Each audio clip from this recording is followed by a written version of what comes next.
Sharp, how's everyone doing today? Everyone is doing just great.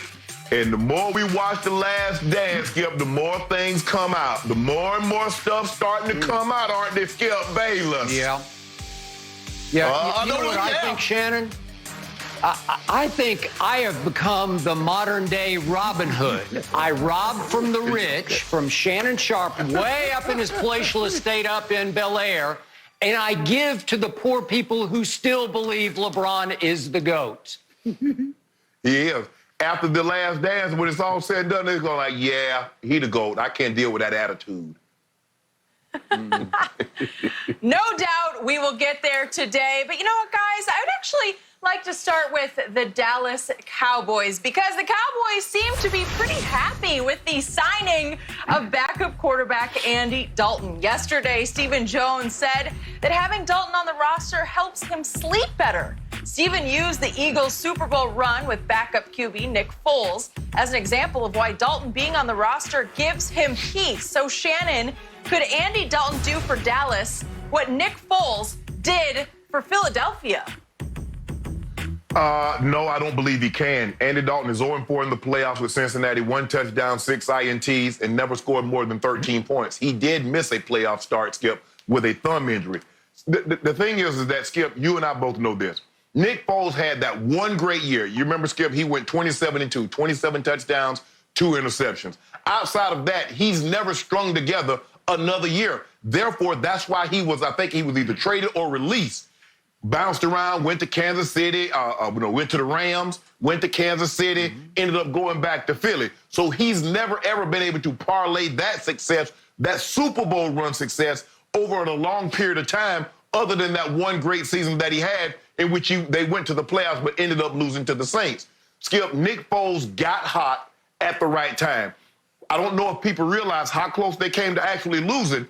Atlanta had the ball first and goal with 2 minutes to go in the ball game, and they ended up losing that game 15-10. That's how close the story of Nick Foles came to not actually happening. Now, he did against Minnesota and the Patriots, Skip. They might have been the 2 greatest playoff games that we've seen combined back-to-back in a very long time. Now, I don't want to go all the way back to when they started playing football and they didn't have a Super Bowl, they had a championship game. That's a whole different ball game. But in the modern era, we say the Super Bowl era, Skip, those might have been the 2 best games back-to-back that we've seen in the playoffs. So he got hot at the right time. What gives Stephen Jones great peace of mind, Skip, is if this thing lingers on with Dak Prescott, we do have a veteran quarterback that's taken a team to the playoffs, that's been a starter for a number of years. Skip, if this thing were to linger on, you don't want Cooper Rush. You don't want that pressure on Cooper Rush. And another thing that helped Nick Foles, Skip, when you're the backup and you're going into the playoffs, Skip, there's no pressure because more times than not, they expect you to lose. There's no pressure like there is on the starter. There would have been an immense amount of pressure. And you mentioned this. There would have been an immense amount of pressure with the season that Walker to him was having, him going into the playoffs as opposed to him going down and then Nick Foles coming in. Because if you lose with a backup, 85-90% of the people expect you to lose because he is a backup. The greatest thing to give Stephen Jones peace of mind, he gets to rest well at night, knowing if this thing lingers on with Dak and it goes late into training camp or Dak decides to miss a game or 2, we do have a guy that's been a starter in this league. That gives us great peace of mind. Okay. I agree with some of the points you made, but I'm going to go much farther. The first thing I would like to say is I do not like Stephen Jones invoking the name of Nick Foles when it comes to Andy Dalton. For 2 reasons, I think that's a bad comparison. Reason number 1, Andy Dalton can't be Nick Foles because, as you pointed out, there's never been another Nick Foles.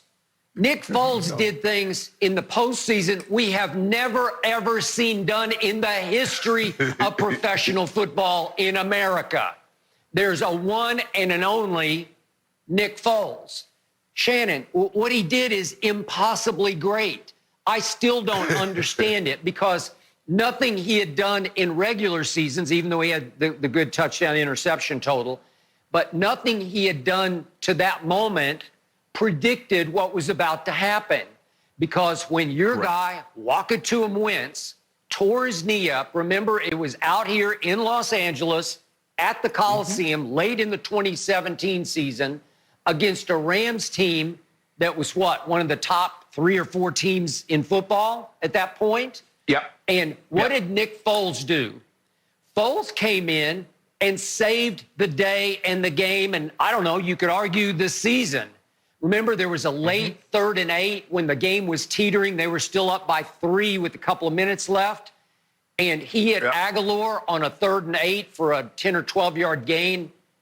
And it iced the game because they were able to kill much of the clock. It was a big-time clutch throw that under the circumstance, you couldn't have really counted on the backup to be able to jump into the game and pull off. And from there, you know the rest of the story. He struggled. Everybody struggled during that game against Atlanta. But he made enough plays down the stretch to win the game. And then, as you brought up, I don't know if I've ever seen a better playoff performance, certainly in a championship game, than Nick Foles versus the Minnesota Miracle Vikings. He torched Zimmer's defense, and it was pretty good. It was a top 10 defense. And he had a QBR of 96 in that game, and it was like a Joe Burrow performance against Oklahoma or Clemson where you just said, well, he just didn't miss a throw in that game. And then, unfortunately, I know the rest of the story. He goes to the Super Bowl. He might have missed a couple of throws in the Super Bowl, but he outgunned Tom Brady and won Super Bowl MVP 41-33. He put up 41 points on Belichick's defense. Now, don't get me started on why Malcolm Butler wasn't allowed to play in the game. I don't know, but that's for another moment, another day. All I know is Nick Foles was the MVP of that game.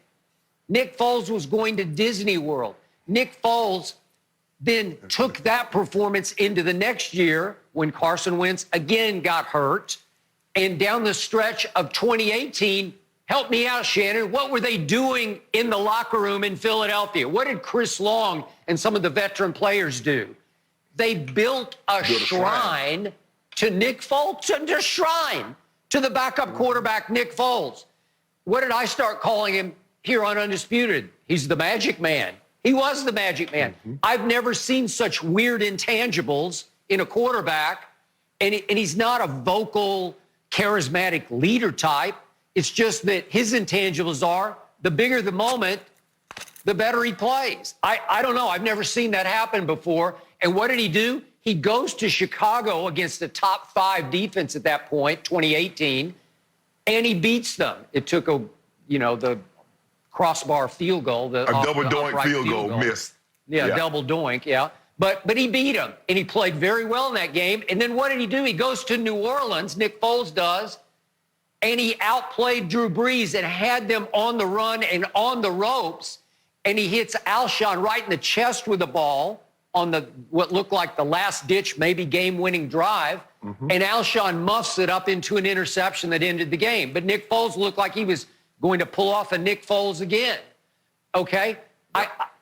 I've never seen anything like that because his regular season never predicted any of that.